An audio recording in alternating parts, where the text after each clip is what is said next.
In this video, I'm going to derive the formula for calculating the slope of a best fit line with the intercept fixed at the origin.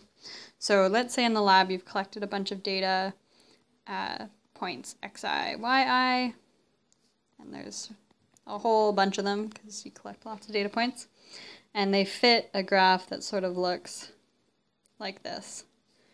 And our x values are here, and we've fixed the origin, the intercept to be at the origin. Oops, that's my x. I'll go this way.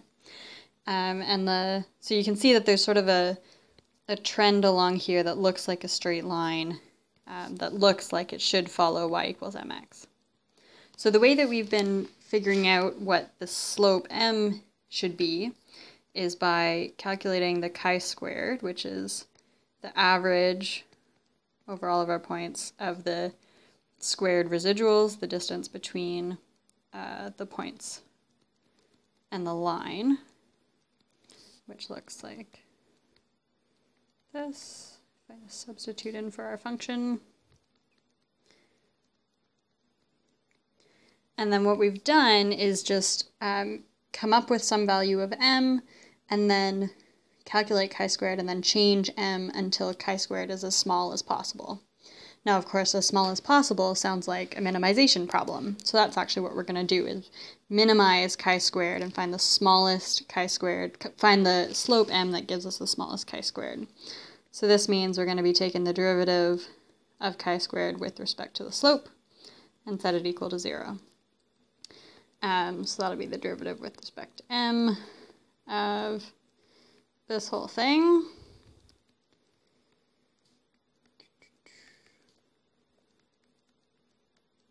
And what I can actually do is bring the derivative here inside the summation. So it'll look something like this.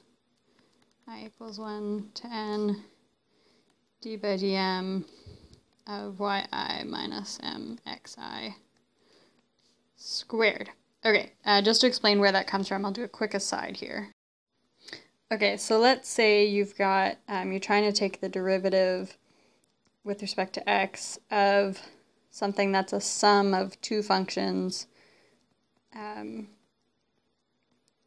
of x, so what that means is derivative of f1 of x plus f2 of x. So it should be clear that this can get split up into two different derivatives here, f1 of x plus the derivative of f2 of x with respect to x, which is the sum itself, so that can also be rewritten as the sum from 1 to 2 of the derivative of fi of x with respect to x. So that's sort of where this moving the derivative into the sum. This is an example of where it comes from. Okay, back to the derivation. Okay, so this is where we left off. So the next thing that I'm going to do, we've got a derivative inside the sum, so I'm going to just expand that quadratic term next.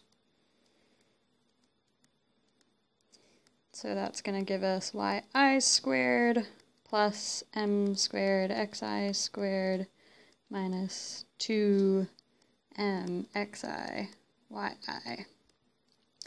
Okay, and now let's start taking this derivative. So 1 over n stays the same, summation stays the same. Our yi squared term isn't a function of m, so that's going to go to 0.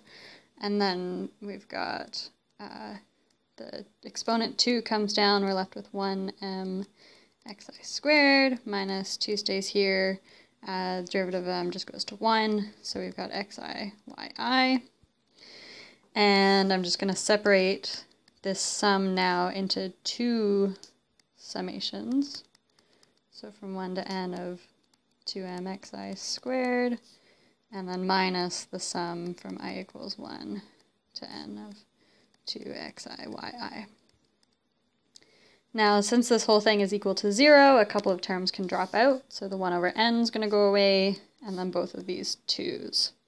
So now what I'm going to do is take these two sums and bring this one over to the other side.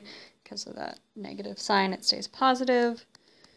Whoops, I'm in pink. There we go. So we've got the sum now from I equals 1 to n of m xi squared equals the sum from I equals 1 to n of xi, yi. And then on this side, I'm just going to bring the m here outside. So that looks like m times the sum from I equals 1 to n of xi squared. And then I can bring this whole sum, divide m by that whole sum and bring it over to the other side. Divide both sides by that is what I mean. So we end up with m equals the sum from I equals 1 to n of xi, yi divided by the sum from I equals 1 to n of xi squared. And that's the equation. So now, when you're fitting any data, xi and yi, that you think is a straight line with an intercept set at 0, you can calculate the slope directly without having to do the trial and error thing. There you go.